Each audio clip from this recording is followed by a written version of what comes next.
এদিকে ফটোটা নে, এদিকে ফটোটা নে।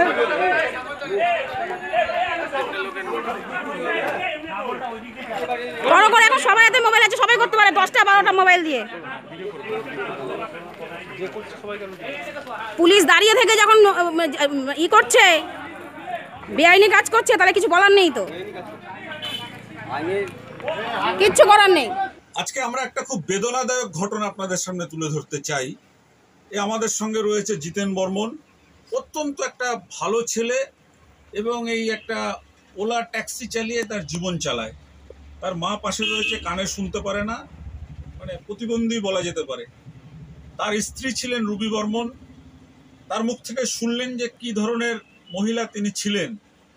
সেই মহিলার সঙ্গে ষড়যন্ত্র করে পুলিশের অফিসার যিনি ছিলেন, পুলিশ থানা যিনি রয়েছেন ঘোলা থানা, তারা কোনো রকম তদন্ত না করে এই একটা মিথ্যা কারণে এই একটা ছেলের নামে পক্সো কেস দিয়ে, তার মেয়েকে সে এত ভালোবাসে, মেয়ের কথা বলতে গিয়ে তার চোখে জল দিয়ে আসে, জল চলে এসছে। আমরা তার ঘরটা দেখাচ্ছি, দেখুন পুলিশ কিভাবে তাকে গ্রেপ্তার করার পরে তার স্ত্রীকে, ও কোথায় পালিয়ে গেছে আর তার স্ত্রীর সাথে তার কোনো সাক্ষাৎ নেই। আমাদের প্রশ্ন একটাই, যে পক্সো কেসের মতন এইরকম একটা গুরুত্বপূর্ণ স্পর্শকাতর কেস কিভাবে তার কন্যার অভিযোগের পরিপ্রেক্ষিতে পুলিশ সেই কেসটাকে রেজিস্টার করলো খুব ভালো কথা, কিন্তু সেই কেসটার কেন তদন্ত করলো না? কেন মিথ্যাভাবে এই যে তার বৌদি দাদাকে সাক্ষী হিসেবে নাম দিয়েছে, তারাও জানালেন যে তারা এই বিষয়ে কিচ্ছু জানেন না, বিন্দু বিসর্গ, এবং নাম দেওয়া হয়েছে সুজয় সরকার আর রিয়া সরকার। আপনারা শুনলেন যে সুজয় সরকারের নাম কেন দেওয়া হয়েছে। ইনি হচ্ছেন মূল ষড়যন্ত্রের মাস্টার মাইন্ড। কারণ এই সুজয় সরকার কিন্তু বললেন যে তার স্ত্রীকে নিয়ে সুজয় সরকার এই বাড়ি যখন থাকতো না, তখন বাইকে করে ঘোরাঘুরি করতো, এবং এর স্ত্রী সুজয় সরকার বিশাল প্রভাবশালী এবং তার টাকা পয়সা আছে বলে তাকে ভৎসনা করত। ভাবুন কিভাবে এই ঘোলা থানার অবস্থাটা চলে এসছে। যা 5 বছর আগে আমরা এই ঘোলা থানার অত্যন্ত উল্লেখযোগ্য ভূমিকা দেখেছি ভালো কাজের, কিন্তু এই থানাতে যখন এই আইসি এসছেন বিশ্ববন্ধু চট্টরাজ, তিনি কিন্তু এই ধরনের ঘটনায় কাউকে শায়েস্তা করতে গেলে, কাউকে টাইট করতে গেলে এই ধরনের নিরীহ লোকেদের ফাঁসিয়ে জেলে পাঠায়। আমরা দেখতে চাই যে বাংলার জনতার শক্তি বেশি, সত্যের শক্তি বেশি, ধর্মের শক্তি বেশি না বিশ্ববন্ধু চট্টরাজ, সুজয় সরকার আর হচ্ছে সিদ্ধার্থ মিশ্র, এদের মতন যারা মানুষকে মিথ্যা কাজ করে, অধর্মের কাজ করে, অসত্য কাজ করে, তাদের শক্তি বেশি। আমরা কিন্তু সেটা দেখতে চাই। ক্যামেরায় সুরেন্দ্র কুমার সিং এর সঙ্গে ধৃতরাষ্ট্র রিপোর্ট, আদর্শ তিতুমির পত্রিকা। আদর্শ তিতুমির পত্রিকার সঙ্গে রয়েছি আমি ধৃতরাষ্ট্র। আজকে আপনাদেরকে আমরা আবার দেখাবো ঘোলা থানার সেই প্রাক্তন আইসি বিশ্ববন্ধু চট্টরাজ যদি রাজ্য সরকারের মিথ্যা কেসে কোনো মিথ্যাশ্রী পুরস্কারের ব্যবস্থা থাকে, তাহলে নিশ্চয়ই তিনি সেটা পাওয়ার একেবারে যোগ্য ছিলেন। সেই বিশ্ববন্ধু চট্টরাজ যিনি ঘোলায় থাকাকালীন আপনারা দেখেছেন তার দাপট,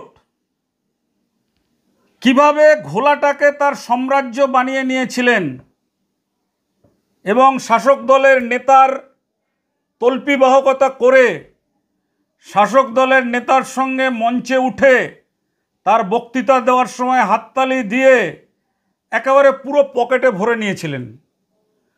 আমরা আপনাদের কাছে এমন 500 কেসের উদাহরণ দিতে পারি যে আমরা সংগ্রহ করেছি, যে বিভিন্ন মানুষকে মিথ্যা কেসে ফাঁসিয়েছেন, ফাঁসানোর পরে এখান থেকে চলে গেছেন, এবং সেগুলো মানে যে সে কেস নয়। বাবার বয়সী লোককে জেলে পাঠিয়েছেন, মায়ের বয়সী লোককে জেলে পাঠিয়েছেন, পুত্র সম বাচ্চাদের জেলে পাঠিয়েছেন, কাউকে ছাড় দেননি। সেই বিশ্ববন্ধু বর্ধমান, পূর্ব বর্ধমান নাদন ঘাটের আইসি হয়েছেন, যেখানকার মন্ত্রী স্বপন দেবনাথ দেখে বা তার কাজকর্ম দেখে বলা যায় যে ভালো মানুষ হিসেবেই তাকে মানুষ বোধহয় জানেন। দেখা যায় যে তিনি মঞ্চে রয়েছেন, জেলা শাসক মঞ্চে রয়েছেন, সেই মঞ্চে মাথায় টুপি ছাড়া উঠে বসে পড়ছেন। বুঝতে পারছেন তার দাপট কতটা? আজকের খবরের বিষয়বস্তু সেগুলো নয়। আজকের এর আগে আমরা দেখিয়েছিলাম যে বিশ্ববন্ধু নিজেকে দাবাং পুলিশ অফিসার বলে থানা ঝাড় দিচ্ছে। আমি জানি না শেষ পর্যন্ত উনি মানে কি হবে, শেষ পর্যন্ত তার শেষ পরিণতি কি হবে। এখন আমাদের কাছে দুটো ভিডিও এসছেন। একটা ভিডিও একটি ছোটোখাটো সোশ্যাল মিডিয়ার পেজ বা বলুন এই বলুন তাদেরকে দিয়ে ছাড়ানো হয়েছে। কি ছাড়ানো হয়েছে? বিশ্ববন্ধু চট্টরাজ হচ্ছে পুলিশের অফিসার, আইসি, ইন্সপেক্টর। তার কাজ কি তাকে শিখিয়ে দিতে হবে? তার কাজ হচ্ছে আইন শৃঙ্খলা রক্ষা করা, মানুষকে মিথ্যা মামলায় না ফাঁসানো, মানুষের থেকে উৎকোচ গ্রহণ না করা, সর্বোপরি রাজ্য পুলিশের ভাবমূর্তি উজ্জ্বল করা। কিন্তু আজকের আমরা কি দেখছি? সেই দাপটিয়াল বিশ্ববন্ধু চট্টরাজ যখন ধারাবাহিকভাবে আমাদের তিতুমিরে তার পর্দা ফাঁস হচ্ছে, তিনি তখন নিজেকে সেগুলোর হাত থেকে বাঁচতে, তিনি তো স্বাস্থ্য কেন্দ্রের অফিসার নয়, স্বাস্থ্য কেন্দ্রের সুপার থাকে, ডাক্তার আছে, ঝাড়ুদার আছে, সব কিছু আছে। তিনি হাসপাতালে গিয়ে কেন ঝাড় দিচ্ছেন?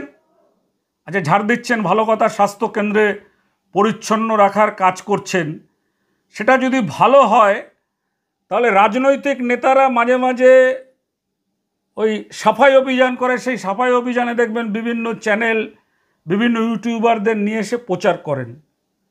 সেই বিশ্ববন্ধুবাবু কেন তার এই হাসপাতাল ঝাড় দেওয়ার ছবি প্রচার করাচ্ছেন এবং নিজে বক্তব্য রাখছেন, বাইট দিচ্ছেন, যেখানে বলা রয়েছে জেলা পুলিশ সুপারের নিচে কোনো পুলিশ আধিকারিক কোনো বাইট দিতে পারবে না সংবাদ মাধ্যমের কাছে, সেখানে তিনি বাইট দিচ্ছেন যে তিনি হাসপাতাল। তাহলে হাসপাতালে যারা ঝাড়ুদার রয়েছেন প্রমাণ হচ্ছে তারা কাজ করে না, হাসপাতালের যিনি সুপার রয়েছেন প্রমাণ হচ্ছেন তিনি কাজ করে না, হাসপাতালে যারা ডাক্তার রয়েছেন প্রমাণ হচ্ছে তারা কাজ করে না। অথচ নাদনঘাট থানা থেকে পুলিশ কর্মীদের নিয়ে এসে তাদের দিয়ে ঝাড়ু দিয়ে তাদের দিয়ে সব কিছু করিয়ে তারপরে নিজে একটুখানি দেখবেন, দেখাবো আমরা, ঝাড়ুটা ধরে আছেন, অন্য লোক পাশে পরিষ্কার করছেন, তারপরে উনি বাইট দিচ্ছেন আমি এই কাজ করি, এই ঝাড়ু দেই, পরিচ্ছন্ন করি, হ্যান করি। এটা কি একজন আইসির কাজ? যারা আমাদের খবর দেখছেন তারা কমেন্ট করে জানাবেন যে একজন পুলিশের ইন্সপেক্টর, থানার দায়িত্বপ্রাপ্ত, তার কি এটা কাজ? তিনি তো ঘোলায় ছিলেন, তার ঢিলছোড়া দূরত্ব পানিহাটি হাসপাতাল ছিল, সেখানে কদিন, বিশাল জায়গা, কদিন এসে তিনি ঝাড় দিয়েছেন বা ফুলের গাছ লাগিয়েছেন পানিহাটি হাসপাতালে এসে? কোনোদিন তো লাগাননি। তাহলে নাদনঘাটে গিয়ে তাকে কেন এই কাজ করতে হচ্ছে? তারপরে ইউটিউবারদের দিয়ে কেন প্রচার করাতে হচ্ছে? আমরা শুধু ইউটিউবার নয়, আমরা দেখলাম, খুব অবাক হয়ে যাব, সোশ্যাল মিডিয়াতে অত্যন্ত জনপ্রিয় একজন মুখ, নৃত্যকলায় যার পারদর্শিতা নিয়ে কোনো কথা হবে না, তিনি এই মুহূর্তে নাদনঘাট থানার একজন এএসআই। তাকে সোশ্যাল মিডিয়ায় তার নাচের জন্য তিনি পপুলার, পুলিশ হিসাবে হয়তো ভালো, তাকে দিয়ে প্রচার করানো হচ্ছে একটু ফুলের গাছ ধরে, যে উনি ফুলের গাছ লাগাচ্ছেন। এগুলোর মানে কি? এগুলো করার পরেও কেউ কোনো ব্যবস্থা নেয় না, ইউটিউবার দিয়ে প্রচার করে। আর নাদনঘাট চত্বরে দিনে রাতে সবসময় সেখানে হোটেল খুলে, ধাবা খুলে, অবাধে বিশ্ববন্ধুবাবুর লাইসেন্স নিয়ে অবাধে সেখানে মদ বিক্রি হচ্ছে, তাদেরকে তো ধরছেন না। ঘোলাতে যে বাংলাদেশিদের ভারতীয় বলে রিপোর্ট দিয়েছিলেন, ঘোলাতে যে ওলা চালকের সংসারটাকে ভেঙে গেছেন, ঘোলাতে যে 60 বছরের বৃদ্ধ একটা লোককে থানায় ডেপুটেশন দিতে গেছে তাকে জেলে ঢুকিয়েছিলেন, আদিবাসীদের জেলে ঢুকেছিলেন, মহিলাদের, সেগুলোর কি হবে?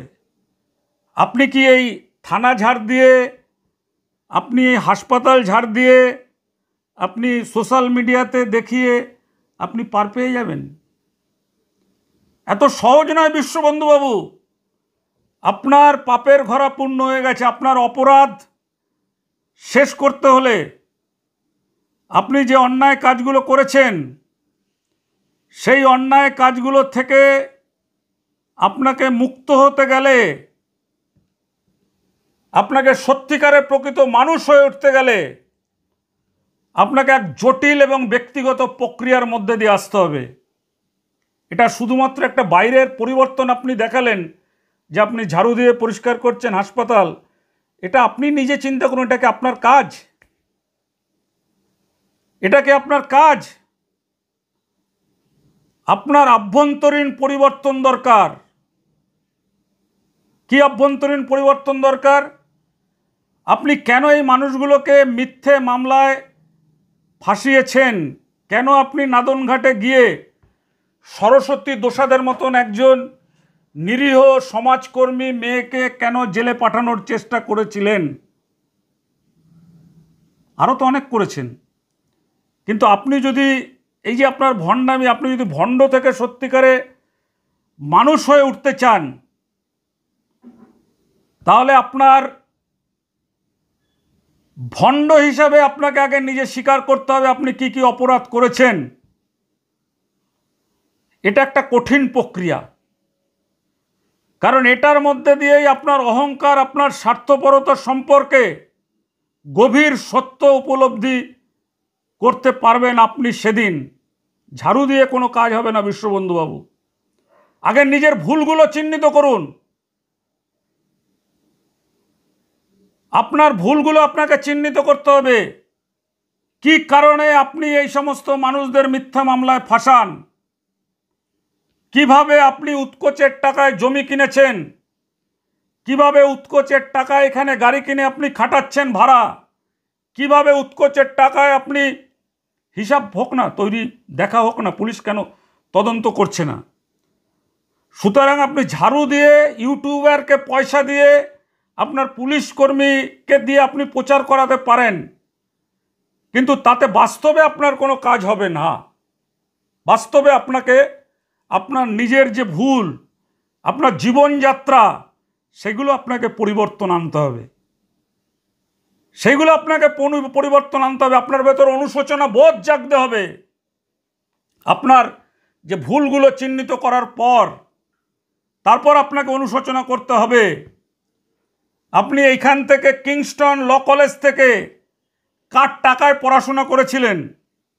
৭৫,০০০ টাকার কার বই কার থেকে নিয়ে গেছিলেন? তাপস ঘোষ তৎকালীন সময়কার পিসি পার্টির অফিসারকে দিয়ে রাত্রিবেলা যে আপনি লাল জলগুলো আনাতেন, তার জন্য আপনাকে অনুশোচনা বোধ করতে হবে। আপনার এক পুলিশ কর্মীকে দিয়ে এক আইনজীবীর সাথে দুর্ব্যবহার করালেন, তারপর যখন সেই পুলিশ কর্মীকে জেলে ঢুকাল আপনি সেখান থেকে পালিয়ে চলে গেলেন। অনুশোচনা বোধ আপনাকে আপনার ভুলগুলো আগে চিহ্নিত করতে হবে। আপনি যদি না চিহ্নিত করতে পারেন আমাদের সঙ্গে যোগাযোগ করবেন, আমরা দেখাবো আপনার লিস্ট। আপনি কোথায় টাকা নিয়ে ওয়ারেন্ট আসার পরে আপনি ডিসপোজ লিখে ছেড়ে দিয়েছেন। সেই ভুলগুলো থেকে আপনাকে শিক্ষা নিতে হবে। ঝাড়ু দিয়ে কোনো কাজ হবে না, এটা আপনার কাজ নয়। আপনি অন্যায় করছেন। একজন হাসপাতালে সুপার রয়েছে, হাসপাতালে ঝাড়ুদার রয়েছেন, তাদেরকে উপেক্ষা করে, তাদের না ডেকে আপনি পুলিশের ক্ষমতার অপব্যবহার করে আপনি হাতে ঝাড়ু দিয়ে সেইটা প্রচার করছেন। এতে আপনি নতুন জীবন পাবেন না। আপনার নতুন জীবন শুরু করতে হবে। সেই জীবনে সৎ, নীতিপূর্ণ এবং অন্যদের সাহায্য করার জন্য নিজেকে উৎসর্গ করতে হবে। পারবেন সেটা করতে? সততা এবং স্বচ্ছতা, সততা এবং স্বচ্ছতার সাথে আপনাকে জীবনযাপন করতে হবে।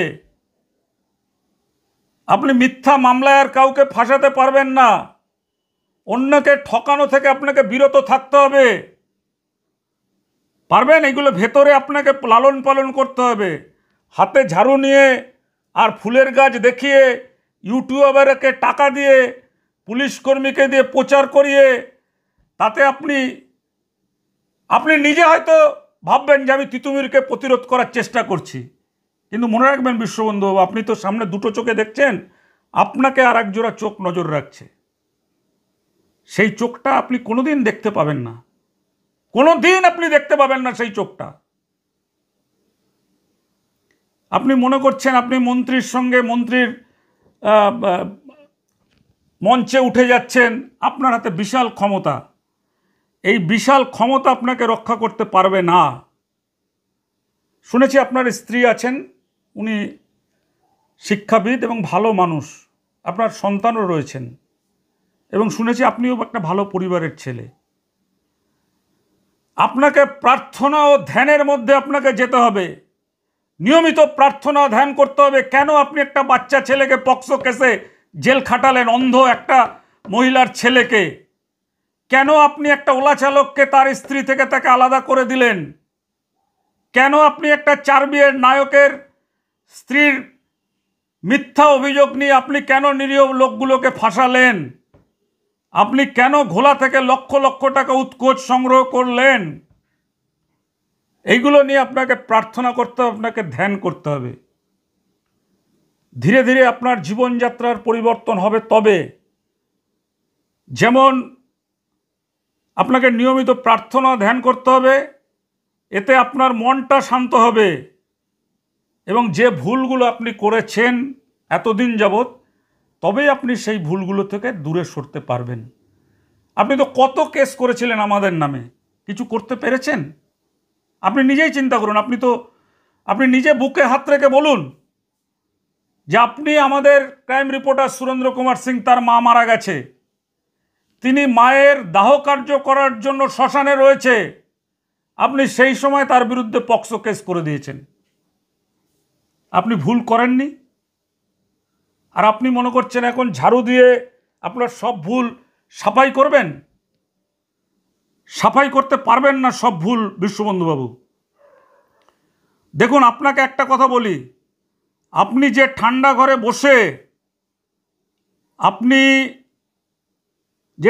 ঘরে বসে মানুষকে মিথ্যে মামলায় ফাঁসান, মানুষের আপনার কথার সঙ্গে না মিল হলেই আপনি তাকে দুষ্কৃতী আখ্যা দিয়ে জেলে ভরার চেষ্টা করেন, থানা ভাঙচুর করেছে বলে জেলে ভরার চেষ্টা করেন, বিত্তশালী প্রমোটারদের রক্ষা করার জন্য চেষ্টা করেন, বাংলাদেশিদের রক্ষা করার চেষ্টা করেন। এগুলো করেন হচ্ছে আপনি টাকার জন্য, অর্থের জন্য, নিজেকে মহান মহৎ সাজানোর জন্য। কিন্তু মিডিয়াকে দিয়ে আপনি প্রমোশন করিয়ে আপনি কি করতে পারবেন বিশ্ববন্ধুবাবু? আপনার মস্তিষ্কে যে দুর্গন্ধ, আপনার মস্তিষ্কে যে মানুষ ঠকানোর শিক্ষা, সেই দুর্গন্ধ শিক্ষাকে আপনি কিভাবে পরিচ্ছন্ন করবেন বিশ্ববন্ধুবাবু? সেইগুলো পরিচ্ছন্ন করতে গেলে আপনাকে ধ্যান করতে হবে।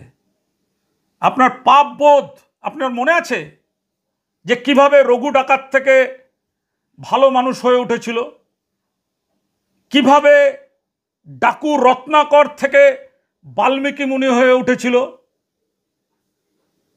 ত্যাগ, কৃচ্ছ সাধন, তিতিক্ষা, এগুলোর মাধ্যমে হয়েছিল।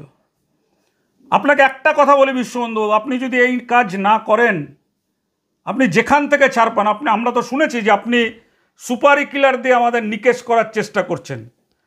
এখানে আপনার যারা সুপারি কিলার ছিল তারা এখন জেলে রয়েছেন, আপনি তাদের সঙ্গে একটা মাধ্যম দিয়ে যোগাযোগ করার চেষ্টা করছেন আমাদের কণ্ঠকে স্তব্ধ করার জন্য। আপনাকে একটা কথা বলি বিশ্ববন্ধুবাবু, আমাদের এই সংবাদ মাধ্যমের যারা সাংবাদিক আছে তারা এই শপথ নিয়ে চলে, জন্ম যখন হয়েছে মৃত্যু একদিন হবেই, সে মৃত্যু হবে বীরের মতন। গীতার যে উদ্ধৃতি রয়েছে, মাইকেল মধুসূদন দত্ত যে উদ্ধৃতি নিয়ে লিখেছিলেন, জন্মিলে মরিতে হবে, অমরকে কথা কবে, চিরস্থির হবেন কবে নীর, হায়রে জীবন নদে। সুতরাং আপনার কিন্তু মুক্তি নেই, তিতুমিরের হাত থেকে আপনার মুক্তি নেই। হয় আপনাকে যে ভুল কাজ করেছেন সেই ভুল কাজের জন্য আপনাকে ক্ষমা ভিক্ষা করতে হবে, আপনাকে প্রার্থনা করতে হবে, আপনাকে এসে স্বীকার করতে হবে যে হ্যাঁ আমার এই ভুলগুলো হয়েছিল, তাহলেই আপনি মুক্তি পাবেন। আপনার যে দূত, সেই দূত আপনার অফার আমাদের কাছে পৌঁছে দিয়েছিলেন যে আমাদের মুখ বন্ধ করে দেওয়ার জন্য কিছু উপঢৌকন বা কিছু উৎকোচ আপনি আমাদের দিতে পারেন যদি আমরা বন্ধ করি। কিন্তু না বিশ্ববন্ধুবাবু, আমাদের থামাতে পারবেন না। এই মানুষটাকে দেখে রাখুন, পিছনে ক্যামেরার ওপারে আছে, দেখে রাখুন, দিনান্তে একবার তারা হার করে। তাদের লড়াই হচ্ছে সত্যের জন্য, সত্য প্রতিষ্ঠার জন্য। আপনি ঝাড়ুদার হয়ে আপনি মুক্তি পাবেন না। আপনার এই অপরাধের জন্য আপনাকে শাস্তি পেতেই হবে। যত সাংবাদিকদের আপনি কিনে রাখুন না কেন, এই কাঙাল হরিনাথদের আপনি কিনতে পারবেন না। আজকে দেখুন নাদনঘাট থানার সেই যাকে মিথ্যা কেসে মিথ্যাশ্রী পুরস্কার দেওয়া দরকার, তিনি এখন ঝাড়ুদার হিসেবে নিজেকে প্রতিপন্ন করার আপ্রাণ চেষ্টা চালাচ্ছেন, ফেসবুক ইউটিউবে প্রচার করাচ্ছেন নিজের এই যে মুখোশটা সেটা যাতে খুলে না যায়। দেখুন আজকের এই প্রতিবেদন, ক্রাইম রিপোর্ট সংগ্রহ করেছেন আমাদের ক্রাইম রিপোর্টার সুরেন্দ্র কুমার সিং। দেখুন, ভালো লাগলে ছড়িয়ে দিন সবাইকে, সর্বত্র জানুক মানুষ।